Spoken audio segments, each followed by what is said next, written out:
ঠাকুরের রাতুল চরণে প্রণাম জানিয়ে, আরাধ্যা জগৎজননী বড় মায়ের রাতুল চরণে প্রণাম জানিয়ে, পরম পূজ্যপাদ বরদার চরণে প্রণাম জানিয়ে, পূজনীয় আচার্যদেবের চরণে প্রণাম জানিয়ে সকলকে আমার রানন্দিত জয়গুরু বলে আলোচনা প্রসঙ্গে চতুর্থ খণ্ডে 6 কার্তিক 1349 শুক্রবার। শেষে ঠাকুর প্রাতে মাতৃমন্দিরের পিছন দিকে বকুলতলার একখানি বেঞ্চে বসে আছেন।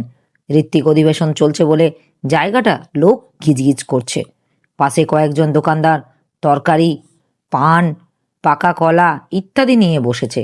একজন দোকানদার একটু অন্যমনস্ক হতেই এত বড় এক ছড়ি মত্তমান কলা বানরে নিয়ে উধাও হয়ে গেল। লোকটা হাওমাও করে উঠল। শ্রী ঠাকুর সহানুভূতি সুরে বললেন, কিরে, অমন করিস কেন? লোকটা বলল, ঠাকুর, আমার সর্বনাশ হইয়া গিছে। এক ছড়ি মর্তমান কলা হনুমানে নিয়ে গেছে।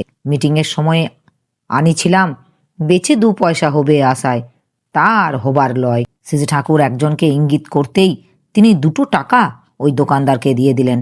দোকানদার খুশি হয়ে গেল, কারণ কলা বিক্রয় করে তার যা হতো তার চেয়ে ঢের বেশি পেয়েছে সে। শ্রী ঠাকুর বললেন, আর কখনো অসাবধান হবি না। পরক্ষণে তামাক খেতে খেতে গল্প করছেন। অন্য মনস্কতায় যেমন ওর সামনে দিয়ে কলা নিয়ে গেল, অন্য মনস্কতায় প্রবৃত্তিও তেমনি আমাদের জাগা ঘরে অহরহ চুরি করে যায়। সবসময় হুঁশিয়ার থাকা লাগে যাতে ইষ্ট স্বার্থ ও ইষ্ট প্রতিষ্ঠার সম্বন্ধে এক চুলো ব্যতিক্রম না হয়। বেহুশ হলেই লোকসানে পড়ে যেতে হবে। সুরেশদা, সবসময় হুঁশ রাখাই তো কঠিন শেষে ঠাকুর। সেই জন্যই তো নাম খুব করতে হয়। আসন করে বসে যেমন নাম করতে হয়, চলাফেরা কাজকর্মের মধ্যেও তেমন নাম করতে হয়। নামে সত্তা খুব সজাগ থাকে, আর ইষ্টকে একমাত্র স্বার্থ করে নিতে হয়। যাই করি ভেবে দেখবে, তাতে আমার ঠাকুরের সুবিধা কি হলো? ঠাকুর তার মধ্যে কতখানি থাকলেন। আমি যদি দুনিয়াদারির মালিকও হই, আর তাতে যদি আমার ঠাকুরের সুখ সুবিধা না হয়, প্রতিষ্ঠা না হয়, তাহলে জানবো আমি কিছুই পেলাম না। ভূতের ব্যাগার খাটলাম, মিছিমিছি বঞ্চিত হলাম। আর আমার লাখ কষ্টের ভিতর দিয়েও, তথাকথিত লাখ লোকসানের ভিতর দিয়েও আমার ঠাকুর যদি একটু তুষ্ট তৃপ্তি, একটুখানি আসন বোধ করেন, আমি মনে করব আমি স্বল্প মূল্যেও বিরাট লাভের অধিকারী হয়েছি।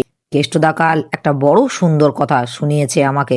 কোথায় জানি পড়েছি, পরিপূর্ণা নারীর কোনো অহং নেই।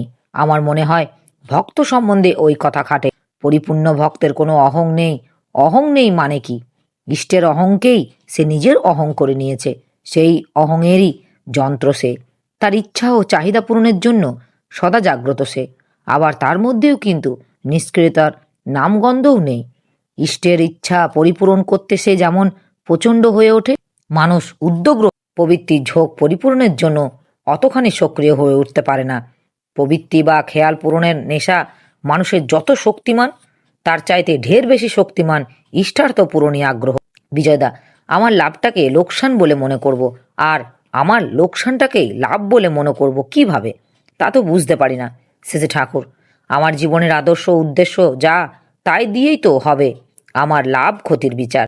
একটা সতী নারীকে কেউ যদি বলাৎকার করতে আসে, তাহলে সে প্রাণের বিনিময়ে তার সতীত্ব রক্ষা করতে পারে, সেইটে মনে করবে সেই তার লাভ। তার এই বোধ ও বিচারকে কি তুমি ভুল বলতে পারো? নগেনদা, আপনার কথায় আমার একটা গল্প মনে পড়ল শেষে ঠাকুর। কি গল্প? কন্যাকে? নগেনদা, শ্রী বৎস রাজা স্ত্রী চিন্তা এক সময় সতীত্ব রক্ষার জন্য কুরূপা হবার বর প্রার্থনা করেছিলেন শেষে ঠাকুর। গোড়াপাড়ে সব গল্পটা ভালো করে কন্যাকে খামচা খামচা কলি কি বোঝা যায় না, তাতে রস জমে। মাস্টার মানুষ ছাত্রীদের কাছে যেমন গল্প করেন, তেমনি করে গল্প করে শোনান। নগেনদা দাঁড়িয়ে দাঁড়িয়ে সুর করতে যাচ্ছিলেন। শ্রী ঠাকুর আসন গেড়ে বসে নেন।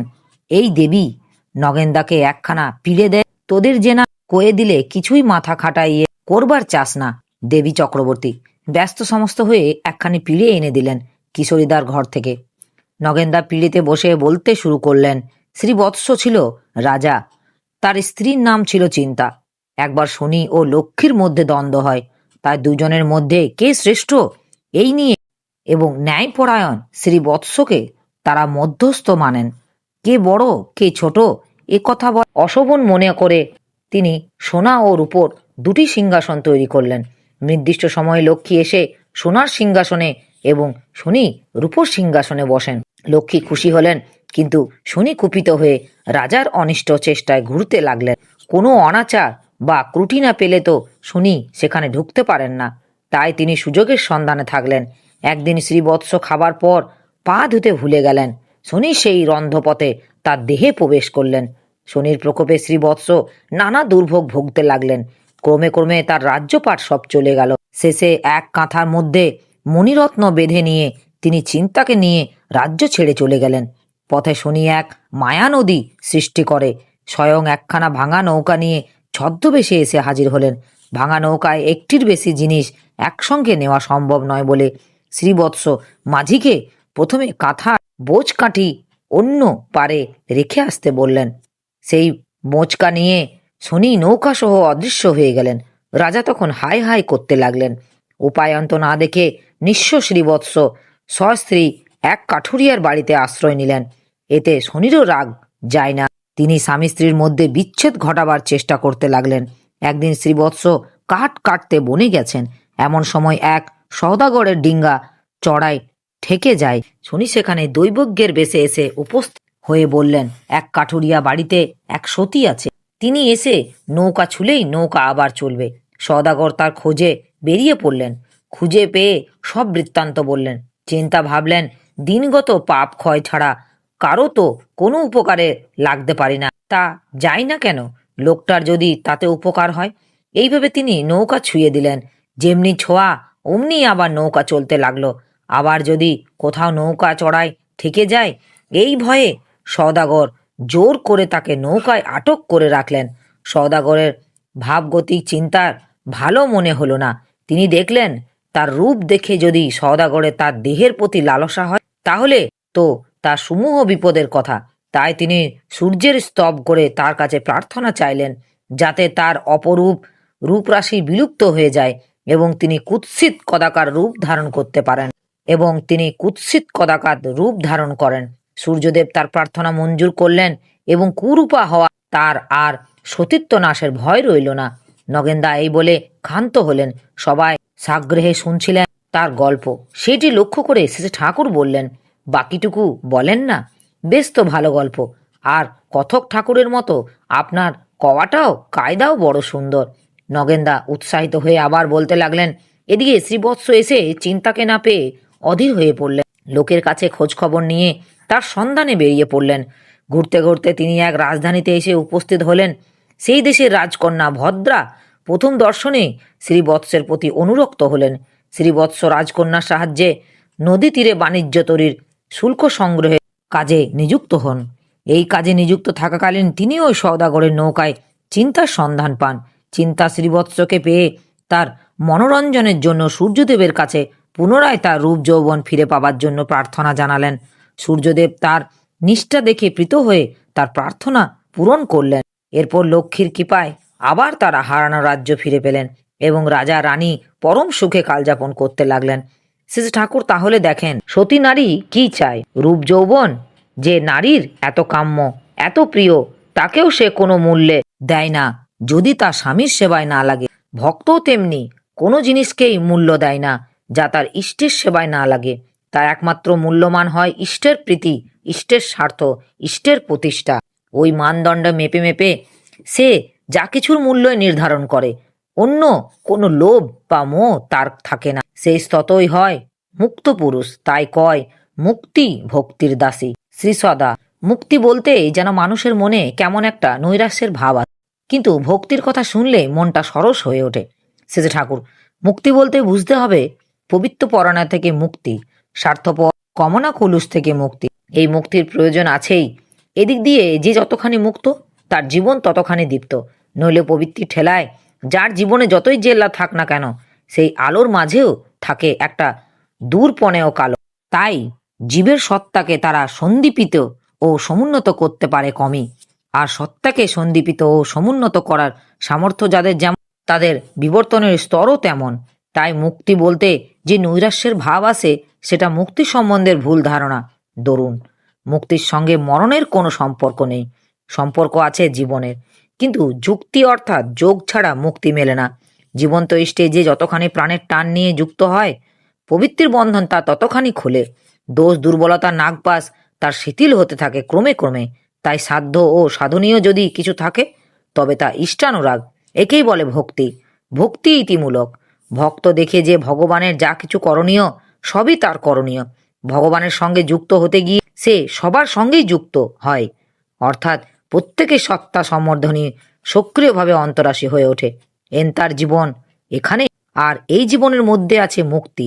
প্রবৃত্তি পরায়ণ থেকে মুক্তি, সংকীর্ণ স্বার্থপরতা থেকে মুক্তি, অলস্য অবসাদ ও অনুসন্ধিসা থেকে মুক্তি, অজ্ঞান থেকে মুক্তি, অপ্রেম থেকে মুক্তি, অপারগতা থেকে মুক্তি, আসাফল্য থেকে মুক্তি, ভীরুতা থেকে মুক্তি।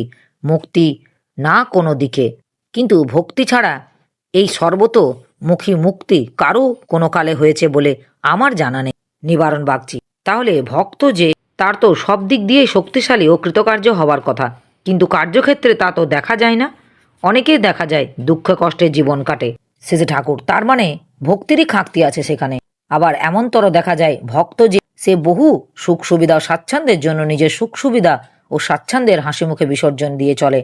আবার বহুর মঙ্গলের জন্য এই যে কষ্ট স্বীকার, এতেই তো তৃপ্তি বোধ করে।